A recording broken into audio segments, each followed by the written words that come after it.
ہے سرکار دو عالم علیہ السلام نے پوچھا الا انبئکم بخیر اعمالکم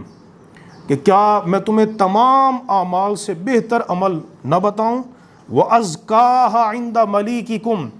جو تمہارے بادشاہ اور تمہارے مالک کے نزدیک بڑا ستھرا عمل ہے، پاکیزہ عمل ہے، ازکاھا یہ اس میں تفضیل کا صیغہ ہے، بڑا ستھرا اور پاکیزہ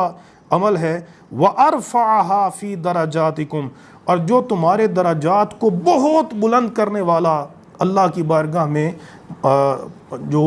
وظیفہ ہے، عمل ہے، وہ کیا ہے؟ وخیر لکم من انفاق الذھب والورق اور فرمایا تمہارے لیے سونا اور چاندی خرچ کرنے سے بھی زیادہ بہتر ہے، اور وہ اس سے بھی بہتر ہے کہ تم دشمن سے ملو اور دشمن تمہیں قتل کریں اور تم ان کو قتل کرو۔ عرض کی یا رسول اللہ صلی اللہ علیہ وسلم وہ عمل کیا ہے؟ تو نبی کریم علیہ السلام